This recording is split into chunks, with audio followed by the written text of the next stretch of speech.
So welcome to the second in a series of lectures entitled Indigenous Pathways in the Academy. It's an interdisciplinary and interfaculty series that's sponsored by the Center for Research on Religion, as well as the Burt's Forum on World Religions and Public Policy. My name is Dan Syrian, Interim Director of Religious Studies here.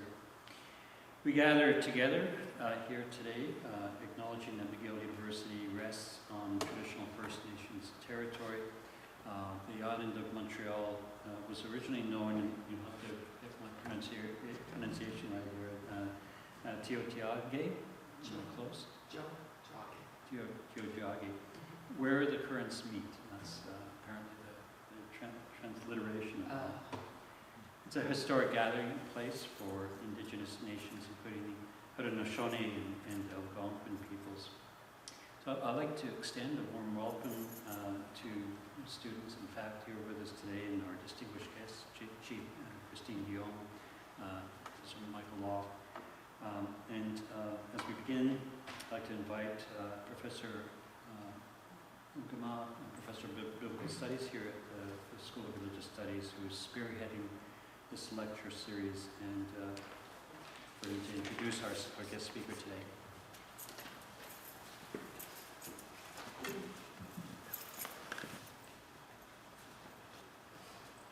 Yeah, so the topic today is how Indigenous studies and religious studies can be related to each other, and that is a topic we're interested in this university, but we have very little experience, so that's how we came to invite Professor Phil Arnold, who is Associate Professor and Chair of Religion at Syracuse University and the Director of the Sun-known Great Law of Peace Center. Professor Arnold has written a great number of books about the topic. For example, Eating Landscape 1999, Sacred Landscapes and Cultural Politics, Planting a Tree 2001, The Gift of Sports, Indigenous Ceremonial Dimensions of the Games We Love 2012, and Urgency of Indigenous Religions, forthcoming. He's a member of the Neighbors of the Onondaga Nation and a member of quite a few other associations. Today he will speak about history of religion's role in decolonizing sacred space. The Ska-non, I'm certainly not pronounce it right, Great Law of Peace Center. So thank you so much. Thank you. Thanks very much for inviting us here today. I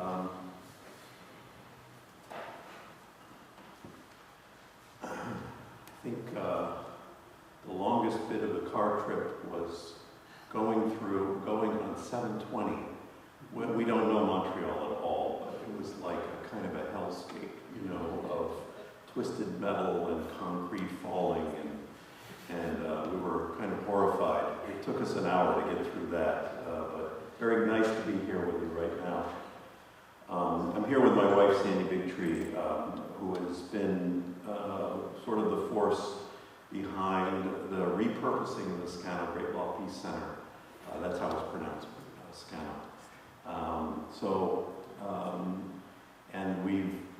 I'm going to get to that, but because the task here is a little differently, normally Sandy and I go out and talk to different community groups and various other kind of groups about the Scano Center to try to convince them to go there and learn about the Haudenosaunee. This is a little different task because we're talking about history of religions and its role in repurposing the Scano Center. So what I'd like to do is, and I haven't done this before, but I want to show you the PowerPoints that I brought with me, but I thought I'd read a little from my book, The Urgency of Indigenous Religions, that's still in process, that talks about a collaborative methodology that we're trying to develop at Syracuse University with respect to the Onondaga Nation, which is right down the road. So I thought maybe that would be a little more appropriate for this gathering. So my work is centered in the history of religions. It is often associated with the University of Chicago School, where I did my graduate work, in the academic study of religion, but in some circles they're also understood to be the comparative study of religion. The historian of religions, as I was trained, generally attempts to self-critically engage religious traditions other than one's own. The reasons for doing this work are personal and academic, but the intended consequences are primarily to further the development of new knowledge that benefits the lives of everyone. Mine is not a confessional stance. I'm not interested in assuaging my guilt for past cultural sins, nor is the history of religions approach meant to promote a sense of self-hatred. Instead, the history of religions can highlight how to try and understand, or at least to be sympathetic towards the multiple religious worldviews that are expressed through a variety of human communities. In the case of indigenous religions, however, this exploration is completely involved with the dominant, albeit misconstrued narrative of, quote, civilization, unquote, and its peculiar development in the colonial and New World contexts. In other words, the academic enterprise to understand the world's religions is completely involved with this category of indigenous religions. It heightens the tragic ironies and missed opportunities of the academy for deeper understanding and insight. History of religions has not been interested in probing, into the origins of the category of religion. What is religion? Where does it come from? Is it human or divine? Historians of religion tend to answer these fundamental questions in distinctive ways, depending on their interests. In large part, however, our modern civilized worldview, the center of which is still the university, has been ethnocentrically developed in opposition to indigenous religions. So, a history of religions investigation and articulation of the origins of indigenous religions is simultaneously an investigation into the origins of modernity. Modernity has largely positioned its development in some ill-conceived myths of its origin that have rigorously othered or even demonized indigenous peoples as opposed to the civilizations. Foundational myths of cultural superiority of civilization in opposition to indigenous peoples have been an ongoing theme of university culture.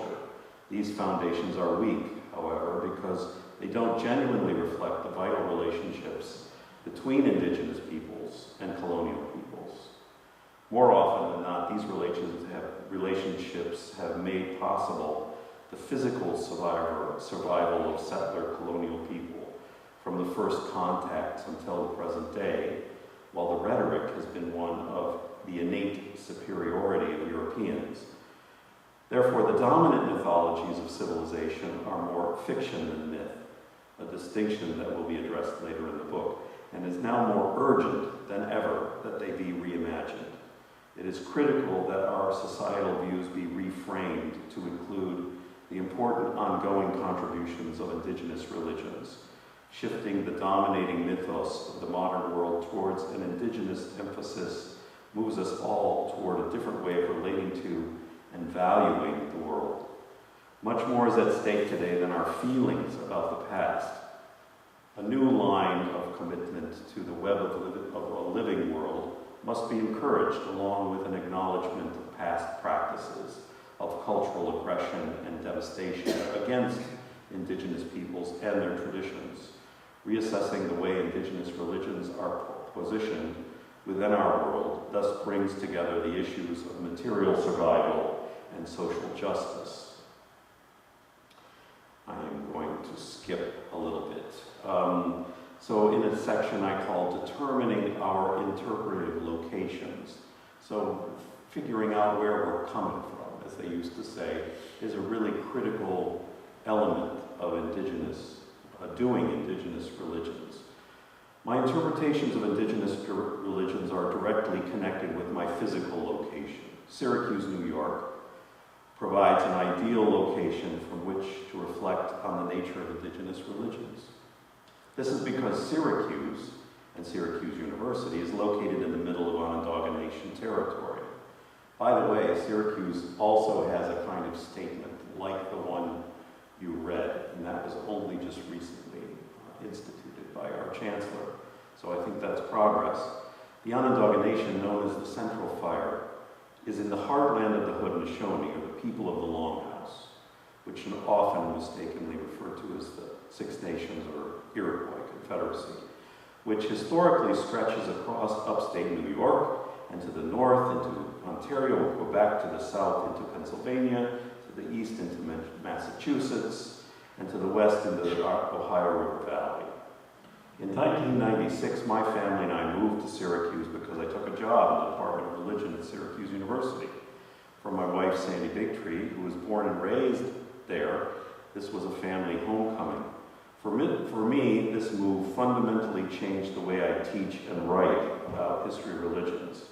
Being in Syracuse has made my Native American religions and indigenous religions classes much more critically important, because now where I teach informs me how I teach. Being in Onondaga Nation territory reflects on my cultural location with a greater sense of urgency. University students at any institution rarely are encouraged to consider the significance of their physical location as a critical component of their intellectual development. Emphasis exclusively on ideas tends to exclude the cultural geography, really the sacred geography of the university's location. Ironically, it is the academic study of religion that prioritizes ideas above material life. Indigenous religions fundamentally changes the academic tendency to emphasize ideas, because it requires that the scholar, student, consider their interpretive location as part of which includes the materiality of their lives. This is an image that includes the Confederacy belt, or Hiawatha or Hiawatha belt. That's over 1,000 years old. I'll talk more about that. It's here in their flag, you know. It's a geography, it's a map, it's a lot of things simultaneously. And for us, it's centered on Onondaga Lake, which I want to get to, right in Syracuse. Below is the, which is over 1,000 years old. It's of a worked bead of purple and white carved from the quahog shell, which is found along the Atlantic seaboard from Cape Cod to Long Island. From left to right, the symbols represent the Seneca, Cayuga, Onondaga, symbolized by the great tree of peace in the center, Oneida and Mohawk nations. Underneath, Hiawatha belt is a depiction of a longhouse that extends across upstate New York with 5 fires, representative of the original 5 nations of the Confederacy. The Hiawatha belt was repatriated to the Haudenosaunee, to the Onondaga Nation, in the late 1980s from a museum in anthropology in SUNY Albany. And it was really after that time that there was this kind of cultural explosion of interest.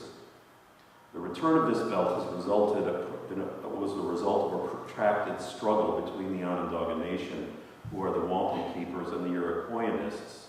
That's a category of scholars, academics, who are a group of non-Haudenosaunee academics who purportedly made careers out of writing about them. This struggle has been ongoing for generations and illustrates the distinctive ways in which indigenous and academic communities historically have had different interpretive locations and hence lack a collaborative understanding. Since the wampum belt's return to the Onondaga Nation, its image has come to represent the Haudenosaunee as a flag and can be seen displayed predominantly by Haudenosaunee people throughout the Confederacy area. It's on, you know, tattoos, all kinds of things. Our son tattooed it into his arm. So it's all over the place. This single repatriation of the Hiawatha belt has resulted in a cultural renaissance of the Haudenosaunee and represents a victory of indigenous people all over the colonizing orientations of the academy. This illustrates why a collaborative methodology must emerge from the category of indigenous religions. Describing this category requires a shift in the way scholars work, move from the objectification of indigenous others to a collaborative venture with a vision of a shared, viable future.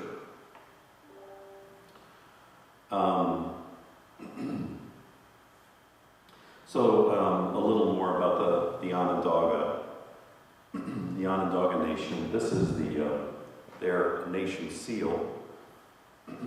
It's the clans, the various matrilineal clans surrounding the Great Tree of Peace. And around that are the 50 clan chiefs, which periodically come to meet at the Onondaga Nation, known as the Grand Council. So Onondaga is a kind of special place. I often refer to it to my colleagues as the center of the world, and they don't know what the heck I'm talking about. It's just an little upstate town. But what happened at Onondaga Lake is really profound. It was there at Onondaga Lake, which, by the way, is the most polluted lake in North America, is where the central tree, where over 1,000 years ago, the Great Law of Peace was founded. It's an epic story that takes a very long time to recount, but we try to present it in a nutshell at the Scanner Center.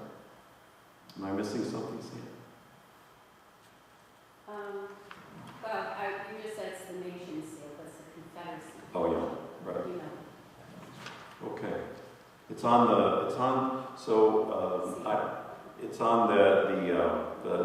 Onondaga and many Haudenosaunee people, traditional people, travel on their own passports. And so this seal is on their travel documents, Haudenosaunee passport. And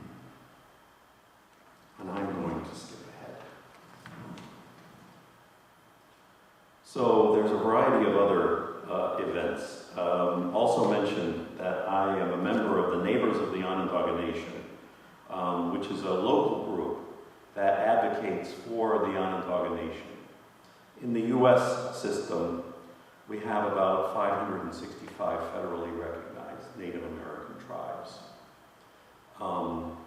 Of those 565 or so, only 3 are still governed by their pre-American system of government. That is, they did not accept the federal system. All 3 are Haudenosaunee, those 3 nations.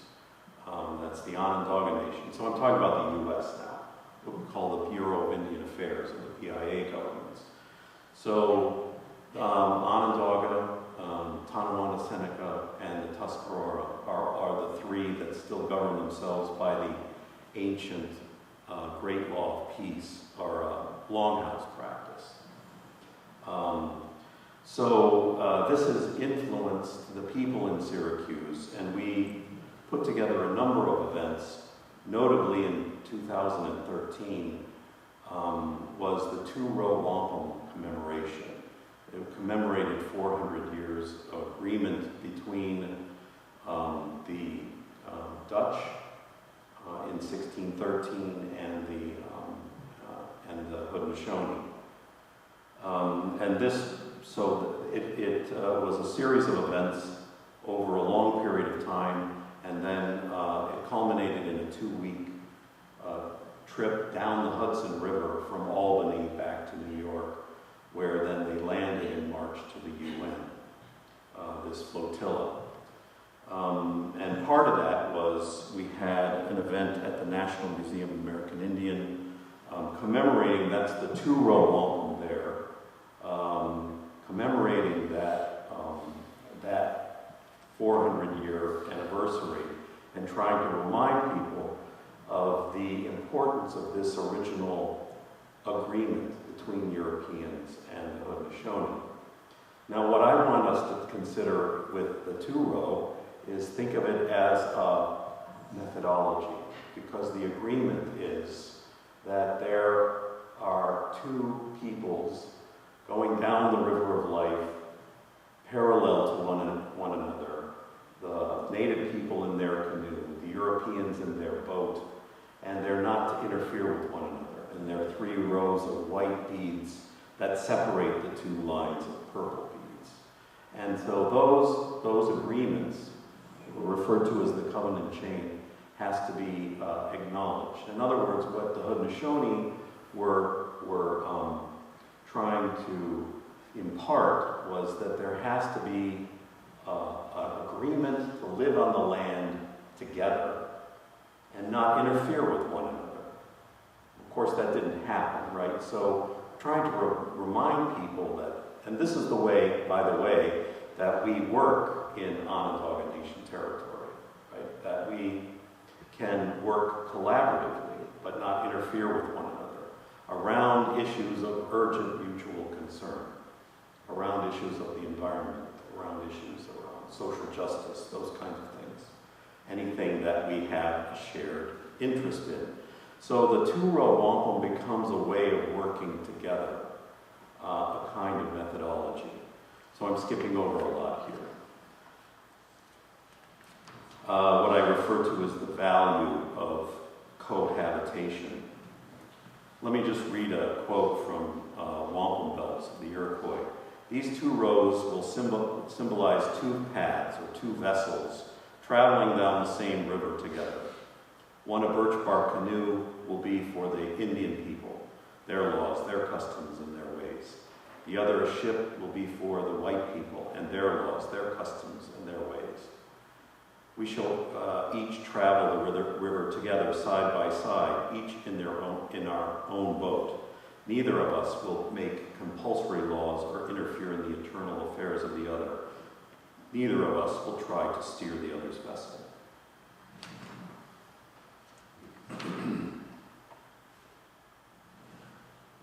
So I guess what I'm advocating here is a move from description to collaboration.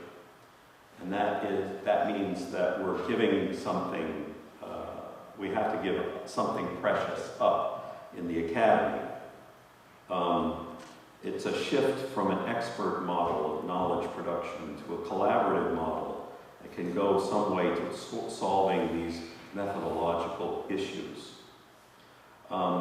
So rather than my asking questions about what the Onondaga believe, I've never asked them what they do in their ceremonies. I've never asked them, if I can attend, right? I don't want to know. That's their responsibility, that's their duty, right? So that means that there's a different way of working. Instead, I ask myself and them, what are the issues of most urgent mutual concern? Okay? What can we work on together? And it's from that kind of arrangement that we can start to figure out what needs to happen. I think what I'll do is talk more about the Scano Center now and what we've done there. Now, the Scano Center was formerly known as Sainte Marie among the Iroquois. It was an outpost of the Jesuits that came from here back in the 1650s. And they set up a fort there at Onondaga Lake from 1656, and then they were asked to leave in 1658. So they were there for less than 2 years. And yet, the Sainte Marie, which used to be called the French Fort, is kind of iconic in Syracuse because the replica of that fort has stood on the shore of Onondaga Lake for over 80 years. It was built in 1933 to commemorate the coming of the Jesuits. So you only learned about the Haudenosaunee through the Jesuit relations, okay? And they were only there 20 months. So, since this is regarded as a primary text, the Jesuit relations are regarded as a primary text, which I find ironic, and they were only there a very short time. We decided, and this, by the way, Sainte Marie closed. I know you have a Sainte Marie up here too. Of the Hurons. Barrie, Ontario. Where is it? Towards Barrie, Ontario. Oh, okay. Quite a famous place, right? A lot of people go. So this is iconic in Syracuse. It was one of those living museums and things like that. What we wanted to do is change the messaging, because what happened at Onondaga Lake is much more significant than the 20 months that the Jesuits were there. Okay? And so what we wanted to do was to take something that's iconic and change the messaging to SCANA, this principle of SCANA, Great Law of Peace. And we just opened in 21 November 2015. Okay, it's a complicated collaboration. And what I just described as a collaborative methodology just sounds great on paper, but try to do it, okay? So this is a county-run facility, and it's owned by the county. It's managed by a private nonprofit museum downtown called Onondaga Historical Association. And we, Sandy and I, put together the collaborative that determined what the narrative was for the SCANA Center. That included the local universities and colleges in our area.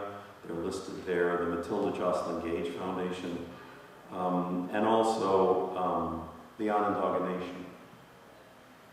So it's very complicated to put together the Onondaga Nation in the same room with the county representatives. And that was our challenge, but we managed to do it. So the lake is known for a couple of things. First, the founding of the Great Law of Peace. Recently, the date that's been floated out there, and it's probably well before this, is 909. But that's just based on another Cayuga excavation.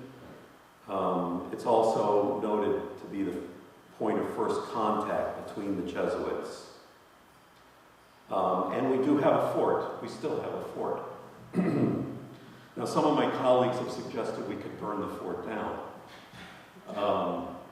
in some kind of ceremonial way, but I had to reassure the people of Liverpool, where the fort is located, that we're not going to burn the fort down. So anyway, so these are some of the, so what we've done is we had 30 hours of interviews that Sandy and I conducted with the leadership of the Haudenosaunee. And we had to boil that 30 hours down to 6 4-minute videos. We want people, visitors, to get a sense of the meaning of the lake, the meaning of the Great Law of Peace from the perspective of the Haudenosaunee. And so it's this kind of high-tech environment that makes that possible to some degree. But boiling everything down to 4 minutes, or the attention span of most Americans now, is really challenging. Some of these stories require a week or more to recount. So the first is SCANA, this idea of peace. It's part of the it's part of a greeting, in SCANA in Onondaga. It means peace, but also wellness, because peace is only possible for the Haudenosaunee when people and human beings are in proper relationship to the natural world. So it becomes very ironic that we are there at Onondaga Lake, this very polluted lake, talking about SCANA. But this theme of SCANA goes right through the whole of the center. Then we talk about, you're introduced to the Thanksgiving address, or the words before all else, this protocol, ancient protocol that that opens and closes every meeting, every event in the Longhouse. Then the creation story, and again, this is a very long, epic story that we have to reduce to 4 minutes. So what we emphasize are the values that are expressed in the creation story. Then what happened at the lake, that is the Great Law of Peace, coming together of the peacemaker with the help of Joconsase, Hiawatha, and Tadadaho to establish this protocol over 1,000 years ago. Then we moved to European contact, as the current Tadadaho said, who's been working on this with us. This is their Holocaust Museum. So, and I don't know if you've been to the Holocaust Museum in Washington, D.C., but the Holocaust is a very powerful place, but you don't learn much about Judaism in the Holocaust Museum. So what we wanted to do was introduce people to the Haudenosaunee and then talk about the devastations that were wrought upon them. I'm particularly interested in this item called the Doctrine of Christian Discovery, which is it fueled the Age of Discovery, but then and is also a kind of urgent issue in work at the United Nations for indigenous peoples today. So that's one thing I really wanted to have in the center. The Jesuit missionary fort and these other elements. And then finally, the Haudenosaunee influence on American life. Their influences on Western democracy, on the women's movement in the United States, lacrosse, the environment, food, and the United Nations, or international work. So this is just a series of photos that takes you through the center, and you get a sense of what it looks like. So, you know, there in the welcome spot in the entryway, a clan mother, Frida Jacques, welcomes people to the center. And the Onondaga were very clear that they wanted this center to be focused on educating non-Haudenosaunee people, right? That it was not to be seen solely as a place that was there for their use, although we do that too. So this is Yaman Hiskano. Then the Thanksgiving address, and the creation story, and then starts the narrative about the great law of peace, with the coming of the peacemaker in a white stone canoe. We repurposed some of these diorama figures from the previous St. Brie among the Iroquois. These are plastic molds of an actual chief at Onondaga. So he was there representing a historical figure, Garibaldi, who came from Montreal or helped issue in the Jesuits. But what we did was, this is Irving Powless Jr., I don't know if anyone knows him, but he's at the Onondaga Nation, and so we repurposed him as the peacemaker, and he seemed pretty pleased with that transition. This is a great Tree of Peace, kind of rendering of the great Tree of Peace in Oren Lyon's painting. And then we move into the great law of peace and the first encounter, first impressions. There's a short film there on the gathering of the good minds at Onondaga Lake, a wampum gallery with all the wampums that were created there at Onondaga Lake, a model of the longhouse, and description of the different clans, and also on the other side is a description of where people sit in the processes that have to do with the great Grand Council meetings. And it was in that Grand Council meeting process that inspired the Founding Fathers in the United States to develop this democratic system. And people just simply don't know this in the United States. Then the Doctrine of Discovery, we have a timeline from 1455, 52 to 2005, and how it's still being utilized in the federal courts today. A display on the two-row wampum, colonial interactions, piece on Champlain. And then George Washington's assault on the Haudenosaunee with the Sullivan-Clinton campaign, and then the Treaty of Canandaigua in 1794. This is a display of the Handsome Lake, and then also on the boarding school system. So we wanted, this pretty much emphasizes the Carlisle experience, which affected a lot of Haudenosaunee people in the States. Then we didn't want to leave people with that message, so we talked about resilience and survival. Also, the influences, the roots of American democracy. This was a coin that was minted by the United States a couple of years ago. Somebody's calling. My dad. All right. So this was minted a couple of years ago, and it commemorates the Haudenosaunee influence on the United States. It's a clutch of arrows, the original 5 arrows, and that's on our currency, U.S. The clutch of arrows is in the talon of the eagle. That's on the presidential seal, and it's wrapped with the Hiawatha, this spelled here, that says, in that unity you have strength. So this is a tale that's often told and is formally acknowledged by the U.S. Lacrosse, this is one of the Thompson brothers.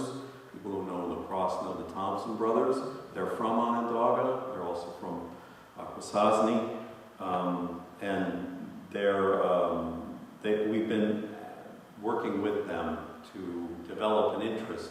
Lacrosse is a very powerful topic, and it brings in a lot of people to learn about the Haudenosaunee in a kind of culturally appropriate way. So we've created what we call the Wooden Stick Festival at the lake. I'll show you some photos, I think, later of that. This is wooden stick by really a great stick maker, Louis Jock, and his son currently is Alf Jock, who resides at Onondaga, and we work with. The influence of the Haudenosaunee women, the matrilineal system, on the women's movement in the United States. And it's the centennial year of the women's right to vote in the U.S. This year. New York. Or New York, yeah. 20 is protecting Mother Earth, and then the work at the UN. And this is Orrin Lyons giving Sandy a lesson on the Three Sisters. This was a painting he did a long time ago. So we talked about the belt and the flag, and this is one artist's rendering of how the Haudenosaunee influenced Western democracy. We could talk much more about that. There's a lot of things to talk about, so I'm just kind of going through a lot of different things. One of the things we've done last spring, and then we're doing again this spring, is to help, the Haudenosaunee are very active in the United Nations.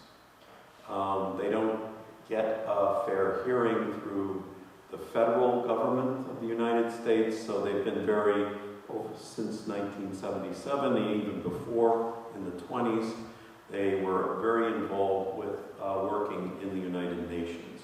And currently, the Onondaga Nation is planning for the next upcoming UN meeting and UN Permanent Forum on Indigenous Issues. We've had conferences at the Scano Center about the doctrine of Christian discovery. This was in 2014, and we're going to do it again soon. Recently, there was a PBS film crew that's doing a series of films on Native America. It's going to air next year, early next year, on rediscovering America. and one of the things they were interested in is agriculture, indigenous food sovereignty movement, and one of the people that we work with at the Nation is quite active in that area. So they wanted to film the harvest, but then most importantly, this is leader Tom Porter from Akwesasne, and he, Mohawk elder, and he came to the lake for an event that we filmed. We set up this filming of the return of the Hiawatha belt, the original belt, to the lake. And it was a very moving experience for everyone. And it was somewhat artistic in terms of this filming, this film series, but then it was also an opportunity to educate the elected leaders in our area. So we invited politicians to come to the lake and others to be part of this ceremony of the return of the Hiawatha belt. So here you see kids holding the original belt that made, the inspiration for this flag. And that was what was remarkable. It would drive my museum studies colleagues crazy, okay? But we were all encouraged to touch the belt. That was very important, to touch the belt, to get involved and have that kind of experience. So the kids there were very respectful, but they were also, so it was a very moving experience for everyone. And that's the current Tadadaho with Tom Porter. And then recently, we have an interreligious group in Syracuse, and they wanted to have the proclamation of Syracuse as a community of compassion acknowledged at this place, at the Scano Center. So we had a gathering and a press conference. So in other words, we're not just talking about the past, right? We're talking about what makes a viable, just future. And this was spearheaded by my old boss, Jim Wiggins, who unfortunately passed away this last weekend. So that's why I wanted to show you this photo.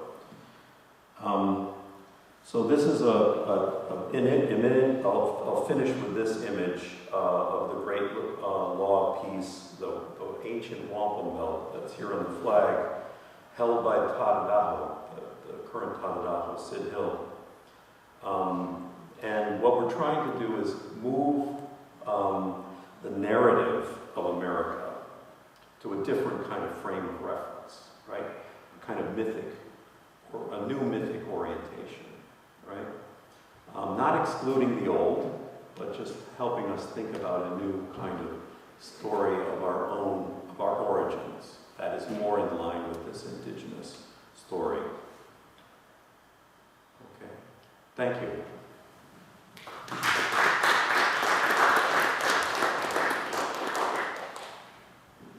Thank you so much for a very fascinating presentation. We have time for some questions. Sure. We have some questions. Yes. I have a question about your use of the word of Haudenosaunee religion. The way I grew up, never those two words never worked. So you mentioned that about 25 times, and I'm saying what's that about? Yeah, indigenous religions, that's what you're talking about, right? Yeah. Indigenous religions. So, I don't think I would use the term Haudenosaunee religion, although I've heard people use that term, right? Because they don't have my understanding is they don't have a sense that, religion is something that happens, or their practice or something that happens outside of, their life. And also, the other point is that religion has been used aggressively against them. So there's a lot of objection to that. But But indigenous religions is one that is already out there, that people are using in international venues. They're using it in conferences, you know. And what I'm trying to do is help us think about what that is. And we could have other kinds of terms like spirituality or other things like that, which I don't think are enough in a way.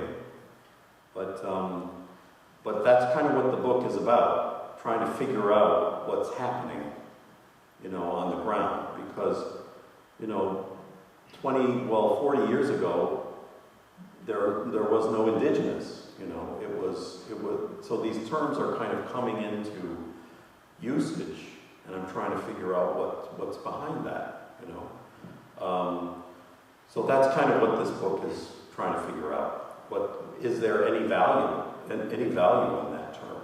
Or should we call it something else? I just bring that up because it's, you know, as you know, it's a very, very colonial word. Exactly. So, for me, something like belief systems or whatever, you know, it's a simpler term, but they would work better, you know, with my understanding. But when you use even indigenous religions, it just clashes for me. Mm-hmm. Does.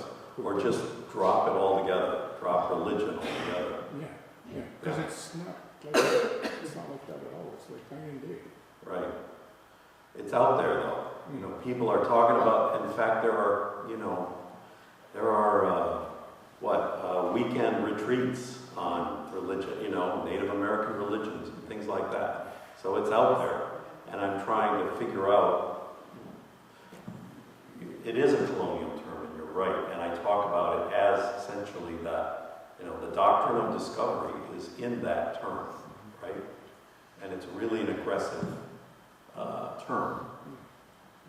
So if we're going to use that term, we have to think about religion completely differently, or just drop it altogether, right? So we need to make it. We need to bring to light the complicated nature of that. I think that's what I'm going for. But you're right. I agree. Can I ask one question more about it? So I think you're absolutely right. It's a very complicated and difficult term, but from the point of view of the study of religion, it's a term, first of all, that is used all the time, and second, it's very difficult to define. In every world religion, it's very difficult to define. Also, especially if you look at the various periods, there is nothing that is, so to say, as an umbrella fitting everything. Yeah. Yeah, and that's why I have a question about what you said in the beginning about the methodology. That, as I remember, you said, I don't ask what they believe. I don't want to know what they are doing. Mm-hmm. So, what kind of methodology is that in the context of the study of religions? It is a constant expression of respect. But how does one, as an outsider, learns to understand what someone else's beliefs is about?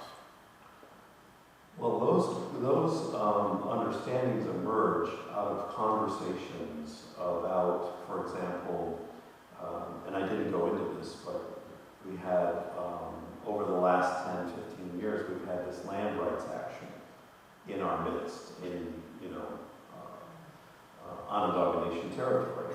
So in the conversations of how we advocate for the return of land, or the acknowledgement that land was stolen, even that, a lot of things emerge about those worldviews, those colliding worldviews, right? So it's less about, well, you tell me what you believe and all that. It's more about a self-critical idea with respect to their position, right? It's a dialogical model, I suppose, if you like that. You know, so we're in conversation about these things. So it's one that moves towards social justice and environmental healing, I think, fundamentally. That's what I hope, anyway. Yes. Yeah, I had, when I was on my way here, I thought this was going to be really challenging to hear you speaking about the Great Law of Peace. And I thought, whenever I look at the Great Law of Peace, and I see those 13 articles for war, and everyone that I know will go around talking about our great peace tradition. And I've done at least 10 years of work on putting together Ganawaga's history. So from the 1600s, what have we been doing? We've been at war, and we've survived, still looking at the Great Law of Peace. So how I think of this is this way. I think of the Great Law of Peace as governance. I think about the origin, our origin myth, legend, whatever it is you care to call it. And then I think about, Thanksgiving address. Those three, I think, are the cornerstones of our societies. And I say societies because when you talk about Ganawanga, you talk about Tayangadega, you talk about Onondaga, you talk about different communities. But these are, for sure, Ganawanga sees things this way. So that as a band counselor, as a chief of the band council, you know, I drank a lot of insults with respect to what am I doing in this? Well, I'm doing the best I can. And in terms of what other people are doing, whether it is looking for peace, looking for a stronger jurisdictional approach, and that's what I do. When we need something, when I'm arguing, when I'm negotiating for something, I'm doing the best for our community. And that is entirely in our stance of governance, what we do together, what we do, whether we're working with the men and the women and the children and the elders, we're working together for this, and that's how I see it. So I was looking at this Great Law of Peace, and I've been one of those who's been looking at the Great Law of Peace and seeing there, you know, you see the rules for adoption, you see the rules of adoption of a person, of a nation, then you see all of those other articles there, the 13 of them, dealing with how you go to war. You know, so whenever we say Great Law of Peace, I'm always thinking about that. You know, first you see how people are raised up to be in certain positions. Then you start seeing other kinds of operational rules, but then all these other rules come in there as well. So for me, whenever I look at Great Law of Peace, eventually we lead to peace, but everyone, especially in the 1600s, my God, we're looking for our survival, and we're not letting go of whatever pieces of land we have left, and whether or not people are abiding by treaties as we made them. It's another thing. So I never think of it as a religious item, but I think about our legend, our origin myth, and I think about what I believe in, what I know are strong powers, like Skoen and Gardiquillo, Gazastotsera. I see those as very strong principles and beliefs, and they sort of permeate everything we work with. So was that a comment or was that a question? I didn't hear a question, but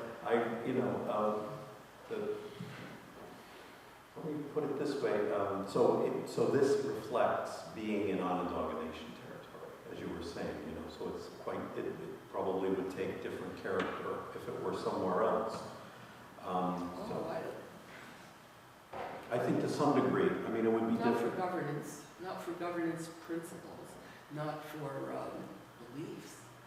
No, not that. No, but in terms of its presentation, in terms of the presentation of what we're doing in the center, it's a little different.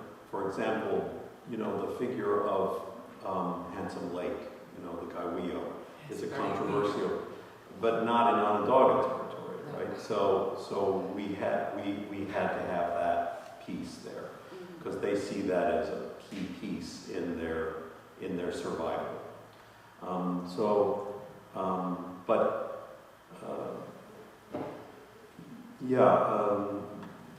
We're going for, we don't want people to know all the elements of all the wampums in the Great Law, right?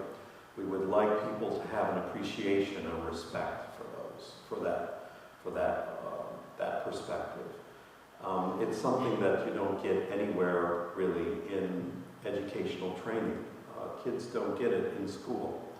So we're looking for just a basic information for kids and for college students to know that there was this influence on the United States. There was, and that there's a millennial-long tradition of thinking about these things. We don't go that deep, like you were talking about, I think, as deep as that.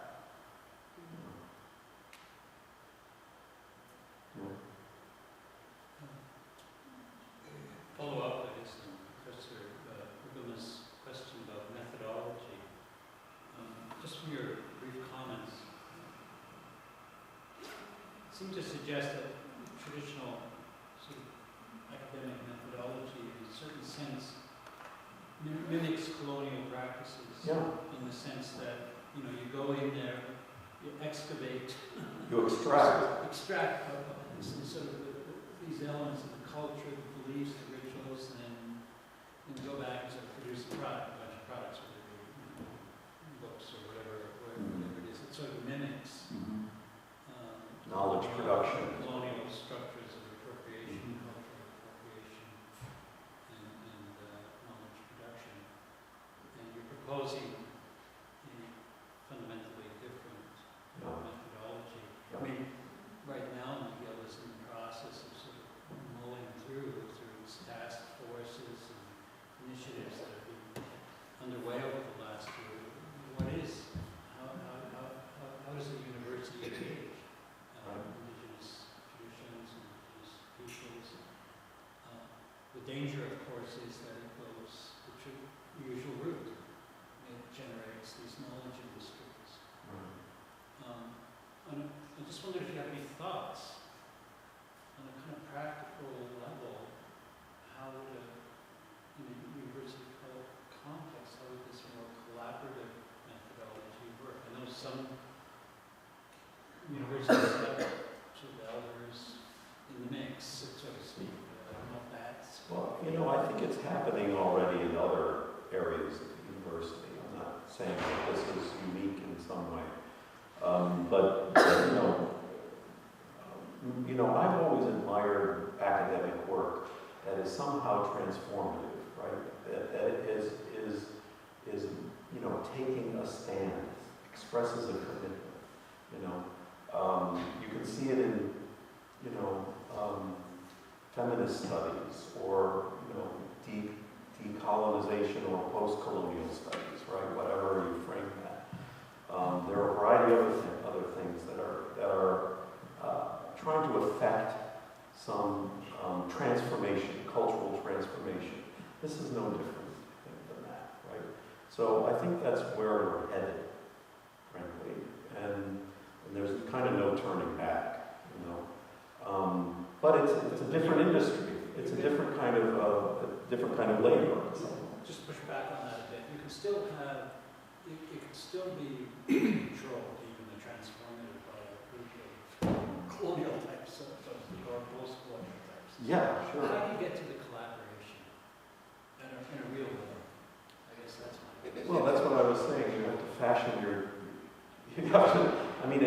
it resembles a little something like, self-critical analysis or even theology, if you like, a kind of a way of thinking about, what does this stuff mean? And not just for them, these others, but for us. What's at stake in this? At the University of Chicago, J.Z. Smith was one of my teachers. His famous question was, so what? Why should I care about this? And that's just the same way of saying it, you know? I mean, what's at stake here? If I can't understand what's at stake for someone, you know, when they're talking about whatever it is, then I don't really know what we're talking about. So I think that's that could be one facet of the way that we teach graduate students, you know, that they need to have some command of their own urgent questions. And I think they come in that way, you know. I was thinking about one particular specific which I'm thinking you might have been interested in as well at some point. And that is the 1645 Treaty at Three Rivers, just up the road a piece. Now that is a very, very specific piece, interesting for your work as well. Because in there, all the treaty principles are so precisely done. The issue of the carrying of the wampum, the 17 strands of wampum, the real theatricality of walking and speaking in front of people, returning captive prisoners back to the French, and then making 17 points, which would be the treaty principle for that treaty of Three Rivers, which is a very significant piece here in Quebec. Quebec never talks about this, but it's so important. It's one of the areas that Ganawag is going to have to work on really hard. So, but it's very important because it's also one of the best, sorry, I have a cold, the best recorded Jesuit relations, word for word, of what occurred at 1645. So there you go. You open the book, and there it is. And there's an interesting little sidebar on this Jesuit relations. When they wrote these particulars of the Treaty of 1645, the Mohawks were adamant about the fur trade. Adamant. And the Jesuits did something not very nice. But they didn't want anyone else to read this. I believe they were writing in French. But at one point, because of what the Mohawks asked, they wrote it in Latin. Unusual to find words in Latin in a treaty recording.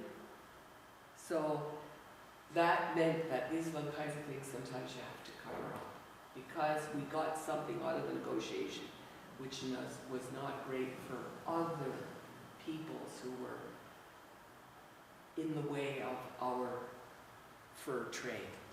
But when you're talking about the Great Law of Peace and you're talking about the use of wampum, I really thought, because it's such a strong tradition, our peace tradition, well, it's very strong because we've got a strong war tradition. It's just like Julius Caesar.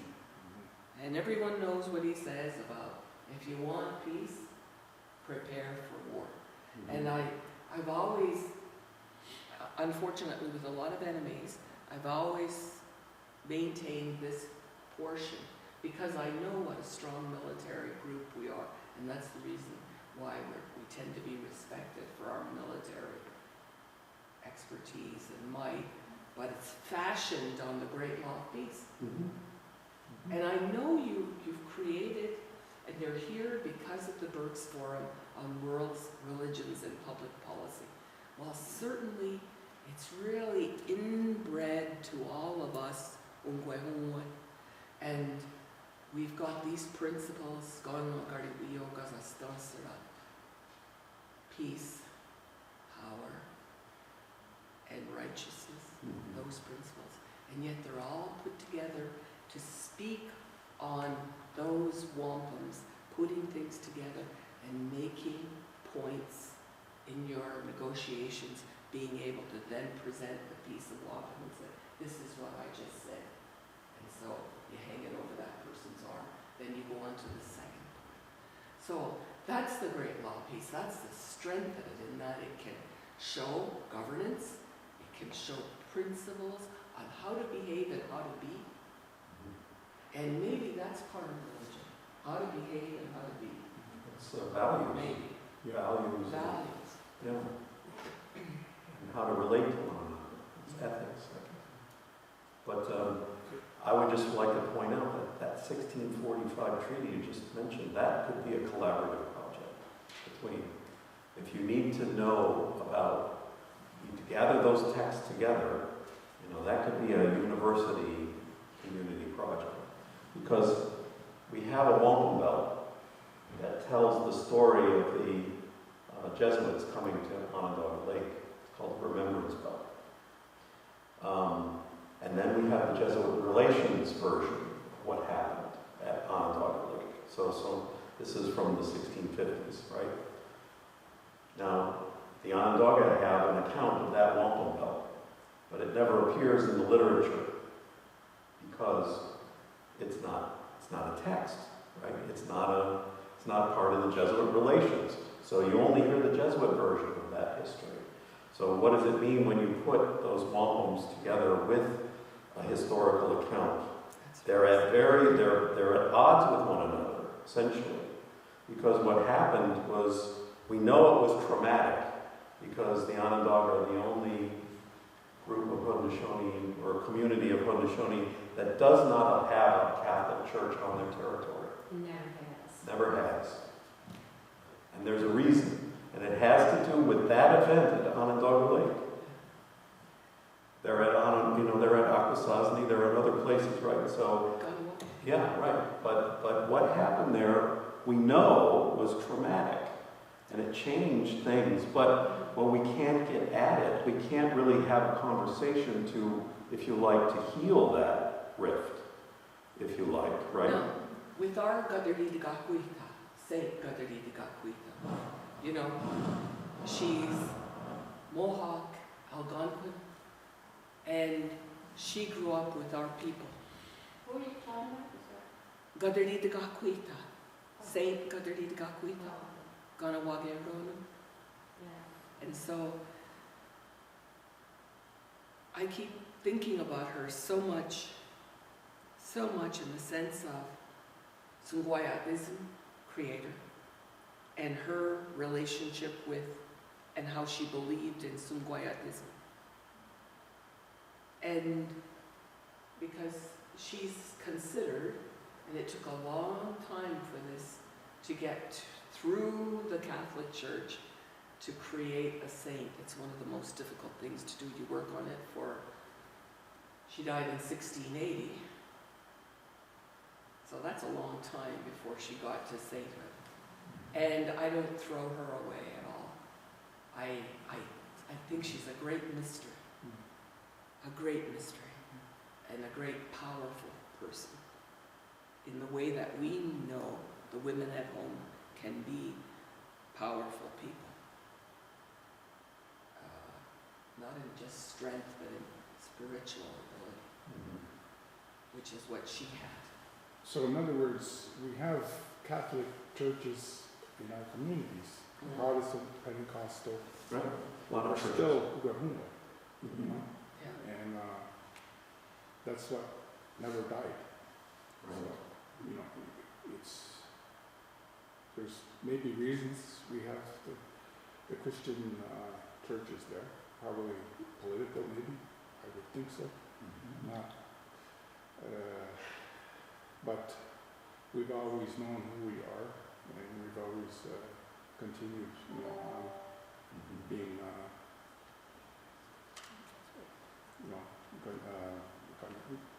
Kanakeha. Yeah. So that's another way. It's not religion, right? Yeah. Another, just to maybe change the subject or whatever for a second. Professor over there, we work together. Dan's here. See, My memory's starting to go. that's what happens in retirement. Yeah. You're talking about collaborations. I don't know him too good, but this is a collaboration that worked. He put me on a panel with some people former Prime Minister of Canada, and some other notables in anthropology and law. How long ago was that? It's been a year ago. It's back in About a year ago. April And we got up there, and had he not done that, I wouldn't have been there. I wouldn't have the opportunity. I was the only, Native person on that panel. It was a heck of a panel. And talked about how we could change things here at McGill. Good. See? And what we did was we moved this so-called Hochelaga rock. Have you ever heard of it? No. Well, we're teaching you now today. Yeah. The name of the community was Hochelaga rock. It's the rock that commemorates Jacques Hochelaga. Cartier's landing here, coming here to visit the so-called St. Louis Iroquois back in 1534 or something like that. Anyway, they were good enough. They put the plaque and the big stone that is on facing Sherbrooke Street and was there since 1925 or something, up until last year. And we few Native people that work here. I was an employee for about 10 years here. We wanted to move that thing because it was neglected. Nobody looked at it anymore.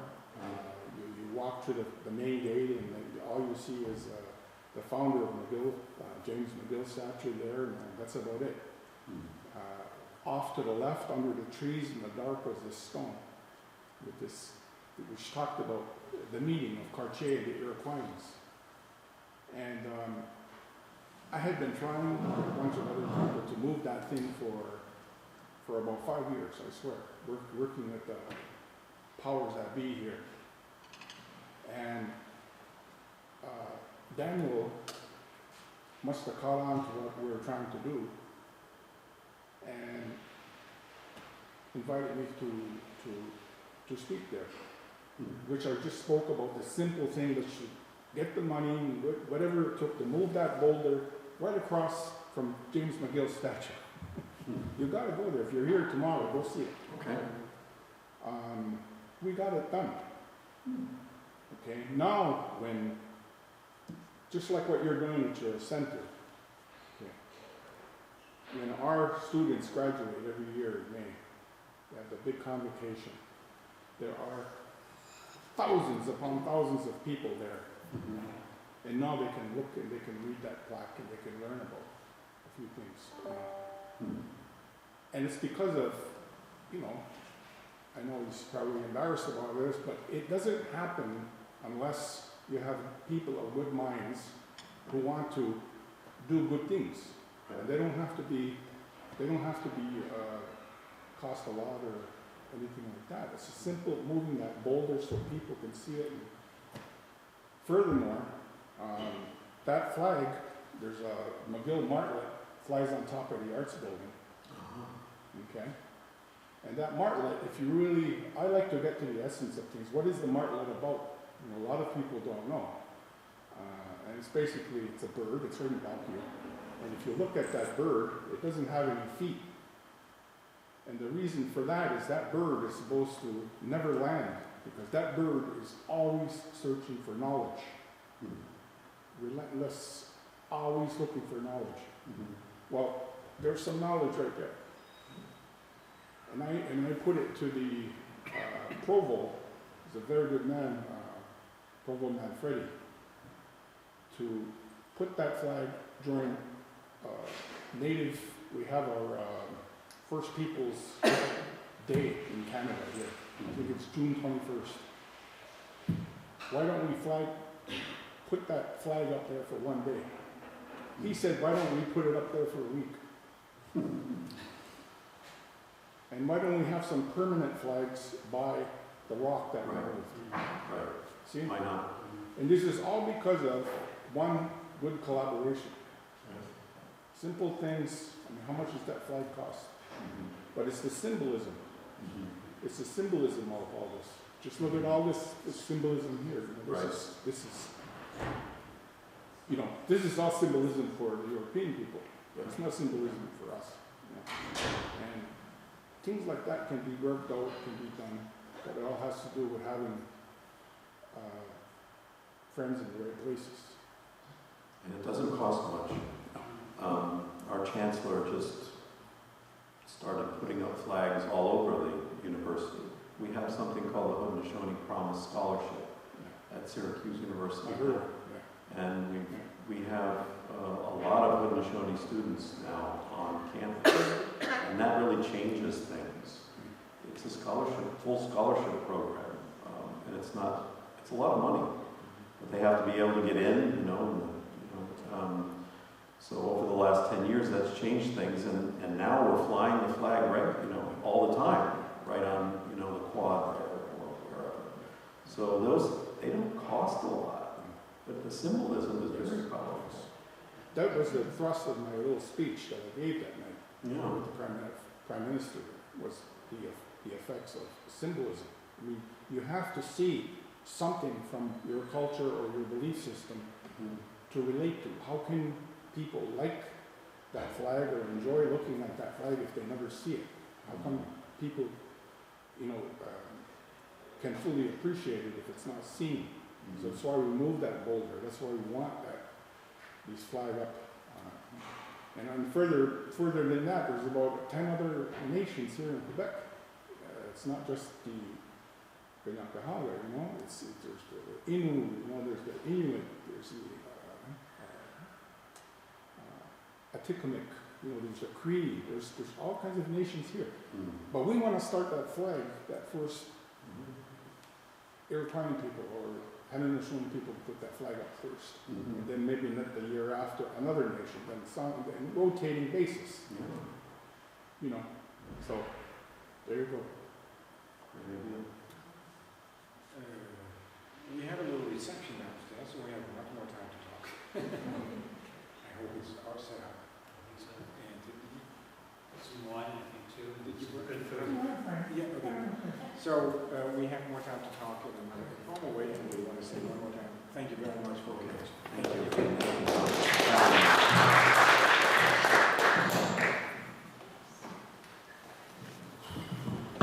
You have no brochures to pass out about your center? No, we're not that organized yet.